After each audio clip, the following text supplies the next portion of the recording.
Hi, this is Eric Kirkpatrick again. Today what I want to talk to you about is to give you some advice on what to expect when you meet your lawyer for the first time.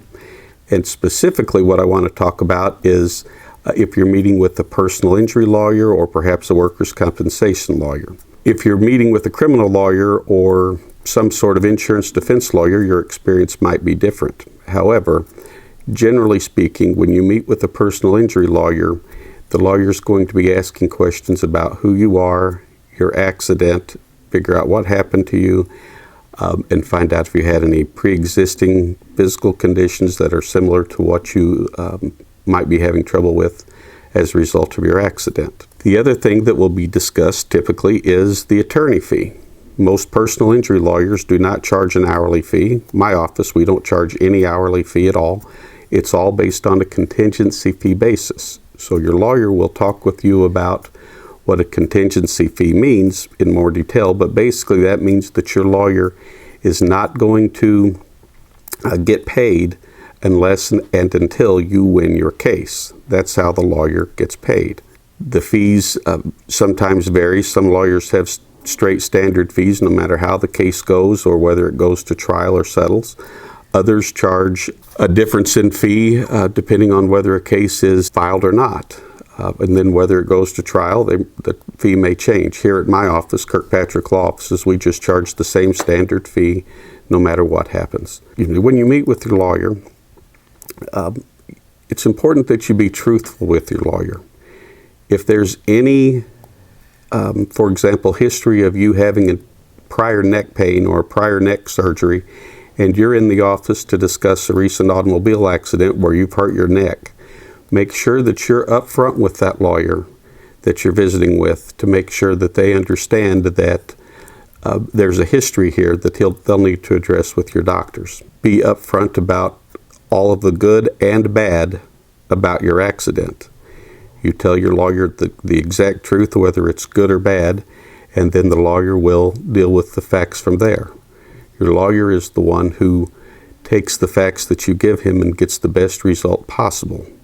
If those facts aren't accurate, it will come back to haunt the lawyer and yourself, because insurance companies will go through everything. They'll leave no rock unturned to try to find out if you had prior neck problems or if there's something you're not telling them about.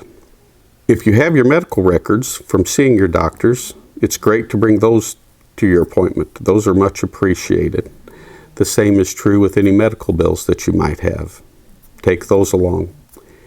Also, if it helps if you have the name of the doctors that you've been seeing. Addresses, at least the name, helps us a lot, because then we're not working backwards. We've already got the information and we can work forward from there instead of then having to track it down. That just helps us move the case forward just a little bit more quickly. Your lawyer will not know at the time that you meet with him exactly what your case is going to be worth. Your lawyer won't know that until he understands what treatment you've had, whether he's going to be able to prove the other party liable, in other words, that they were negligent. And he also, when you meet with him, won't have a full account of your medical bills or your lost wages. I mention that because I have clients come in to me who then tell me that they've already spoken with another lawyer who said that their case is worth X amount of dollars. There's no way that a lawyer can tell you that the very first time that you meet with them. They might be able to give you an idea for purposes of how they file the case, but beyond that, that's not a question that any lawyer is able to answer for you. The lawyer should be capable of answering any questions you have, and if that lawyer doesn't know the answer, that lawyer should be able to tell you that you don't, that he'll find out the answer for you. At my office, I like to introduce people to my staff so that they know when they call the office that they're either going to speak to Chrissy or Mimi or me.